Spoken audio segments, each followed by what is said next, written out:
Assalamu alaikum жалпы мекендештер, амансыздар. Сіздер мен кайрадан эле Москва бар. Аккеме студиясында окуялар, жаңылыктар жана кабарлар менен саламатсыздарбы? Дем алыш күнүңүздөр ийгиликтүү, жакшы, көңүлдөгүдөй улансын. Москвадагы маанилүү кабарлар менен тааныштырабыз. Сиздер бирден лайк басып, бизди колдоп кетиңиздер. Осторожно Москва телеграм каналы Москва областында Котельникиде укук коргоо органдарынын рейд учурунда орус паспорттары менен ондогон мигранттарды аскер комиссариатына алып кетишкенин кабарлады. Пришли в мечеть, а здесь вот такой моток. Пойдем.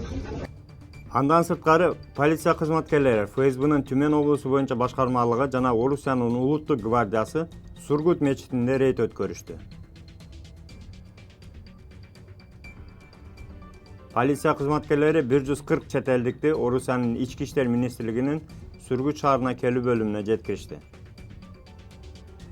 Текшерүүнүн жыйынтыгында күч органдары тарабынан миграциялык мыйзам бузуулардын 17 фактысы аныкталды.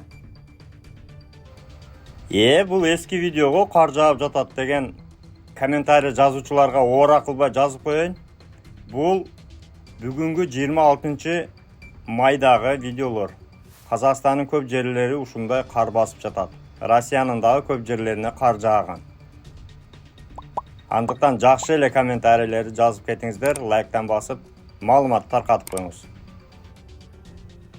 Такси жамаатына билдирүү, бүгүн Садовое кольцо Москвада жок болот. Анткени Москва боюнча мото сезону өтүп жатат.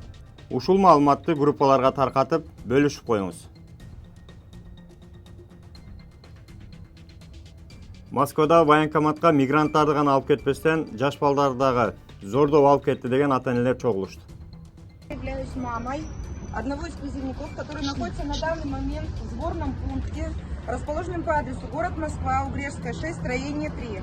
Здесь собрались все родители, близкие, родственники тех детей, которых сюда привезли, либо пришли сами, которые негодны к военным обязанностям и прохождению к военной службе. У всех есть практически обжалование, решения, ждем решения суда, а также медицинские справки. Обращение на федеральный канал с помощью о просьбе, чтобы помогли нашим детям.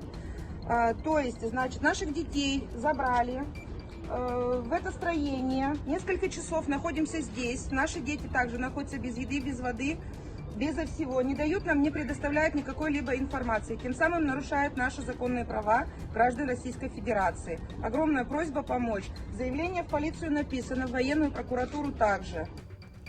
Москвада полиция кызматкерлери мигранттарды гана эмес, жада калса багыштардын дагы регистрациясын текшерген аракет кылышууда. Бүгүнкү кыскача жакшы кабарлар сиздерге пайда алып кел деген ойдобуз. Сөзсүз түрдө жакындарыңыздар менен бөлүшүп коюңуздар, группаларга таркатып, каналга катталып, лайктан басканды унутпаңыздар туугандар.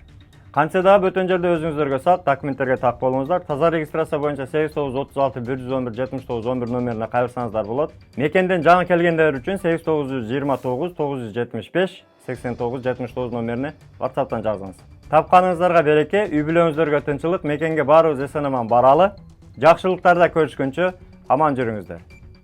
Москвада мекендештер, документ жок кыйналсаңыздар, регистрация бүтүп калса, же өтүп кетсе, же жоготуп алсаңыз, миграционканы жаңылатыш керек болсо, чек арага коркпой чыгып келейин десеңиз, баягы эле Москвадагы хит болгон Мухиддин ажы кызматта. Өзү до конца айдайт, ашыкча акча албайт, документке жардам берип турлайт, даже кыйналган мекендештерди бекер ташыйт. Мухиддинге Москвадан деп чалсаңыз, по-братски жылуу жумшак барып келесиз.